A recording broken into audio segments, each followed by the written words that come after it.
I had never been involved in politics prior to becoming governor of New Mexico, and really it was a dream come true. It was something that I wanted to do. It was something that I really thought would be a high calling, being in a position to make a difference. And New Mexico is 2-to-1 Democrat versus Republican, and I did get elected. And if there was one thing that I didn't want to do, it was I didn't want to leave office with a coulda, shoulda, woulda. I really wanted, I promised voters that I would put the issues that should be on the front burner regardless of the political consequence, because there wasn't a political consequence. Again, I've never been involved in politics. And I got to tell you, you could disagree with everything that I did as governor, but you couldn't disagree with the process.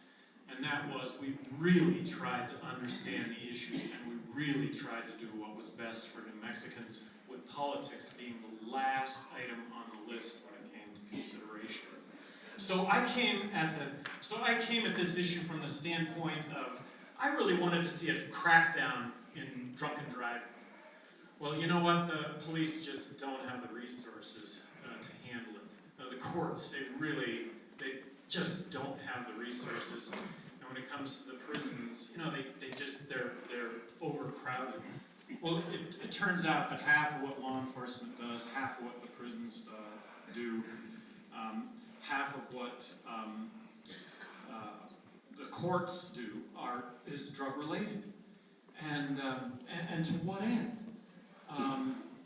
So again, I really wanted to take a hard look at the war on drugs. I wanted to take a hard look at the war on drugs, see what it was doing, and included in taking a look at the war on drugs, I wanted to include legalization as a possible solution to what was happening with regard to the war on drugs. Well, when I came out on this issue, my approval rating went from 58% to 28% overnight. And again, I wasn't blind to that happening. But what I saw was that we were arresting 1.8 million people a year in this country on drug-related crime. I always say that that's the population of New Mexico. And so I looked into the issue, and I found out that 8,000 people a year die from overdose. And I was surprised at that figure because it was so low. 450,000 people are estimated to die from tobacco-related health problems, 100,000, 150,000 from alcohol-related death and legal prescription drugs. So this number was really low. And what I came to the conclusion that 90% of the drug problem was prohibition-related, not use-related, and that's not to discount the problems with use, but that ought to be the focus. So I came out and I said marijuana ought to be legalized. I came out and I said marijuana ought to be legalized, and we ought to adopt harm reduction strategies regarding all these other drugs. And by harm reduction strategies, reducing death, disease, crime. I also said, don't do drugs. Don't do drugs. And kids. It's never going to be legal for kids to do drugs, all right? Never. But graduating class of 2009, more than half the kids in the graduating class of 2009 have done illegal drugs. So it would be abnormal to not do drugs. Seems like we ought to tell kids to do drugs. Maybe they would do less. So things happened when I was governor. One of my hot button things was picking up trash in the state of New Mexico. And I'm out picking up trash one morning in Albuquerque, and there are about 30 kids that are out there picking up trash with me. Well, it clicks after a little bit. One of these kids says, "You're the governor." Before I know it, these 30 kids are standing around me in a circle, and you know what? They were all there because they were all doing drug rehab. They had all been to drug court, and this was one of their penance. And this kid says to me, he says, "You know what? We've got to do drug testing. I've been caught 3 times. We're in essence going to go to jail if we don't straighten up. And so we're all straight. We're going to all obey all this stuff that's been put on us, Governor Johnson. But we love smoking pot. We love smoking pot. We're going to continue to smoking pot. When I grow up, my dream is to get married, have kids, to sit out on the porch and smoke pot. That's my dream.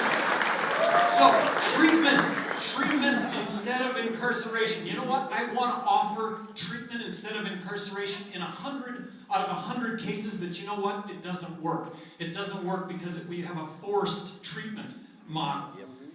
There was a woman who screamed at me at a fun run in Albuquerque. She says, you want to what? Adopt harm reduction strategies? Cocaine ruined my life. I was addicted to cocaine. Cocaine was terrible. You're a nut. I hate you. I said, did you go to jail? She goes, no, I didn't go to jail. Well, imagine if you'd have gone to jail, how much worse that would have been. People have addictions. People have problems. You know what? For every one person who says it was a great experience to have gone to jail, there are 100 others that don't have to go to jail and find their way through that. I'm always slain by celebrities that come out and say drugs should be illegal. I used them, they were terrible. Well, that celebrity never went to jail. Jail being the worst possible thing. Through Ethan, I met the chief of police from Zurich, Switzerland.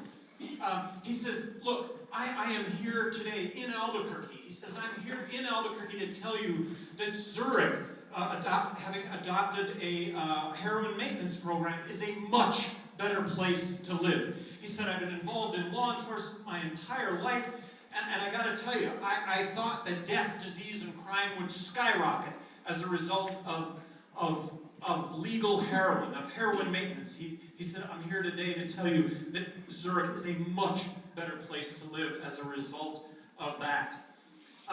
Barry McCaffrey.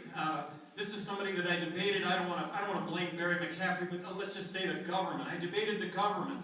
You know, marijuana is a gateway drug. Marijuana is not a gateway drug. It's like saying and Holland, Holland had Barry McCaffrey, the government. Holland has these, we want to end up being like Holland? Yeah, I think we do. The drug use is that in the United States. These are things that I found out. I met with judges in Portland, Oregon, and these judges, I didn't know what this meeting was going to really be like, but these judges said, look, we are here to support you. We think that what you're saying is right on, and we would like to share with you some stories here that maybe will help you out in communicating this issue. They said that methamphetamine is really the boogeyman drug. It's the drug that does the worst things to people. And you know what? Methamphetamine is the best example of a prohibition drug that we can possibly think of. They said, we're not suggesting it, but if cocaine were legal, these methamphetamine users would never have become methamphetamine users. Methamphetamine, best example of a prohibition drug. Cheap, easy to make. The consequences disparagingly fall on the poor because of those facts. And then cocaine. Cocaine is a dangerous drug. It puts holes in your heart. People that I've grown up with over my life that have done cocaine throughout their lives, they're dying now because they put holes in their heart. But back to honesty, back to telling the truth about what these drugs do to us. I had a publisher from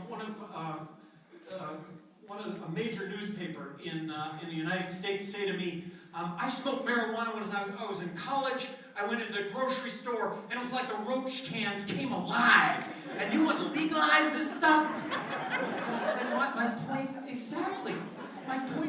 You want to control it. You want to regulate it. You wanted some beer weed, and you got some LSD weed. That's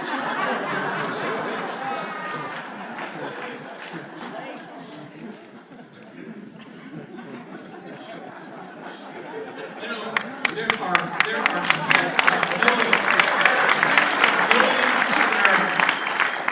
that, but for our drug laws, have now been convicted and are felons and would otherwise be tax-paying, law-abiding citizens.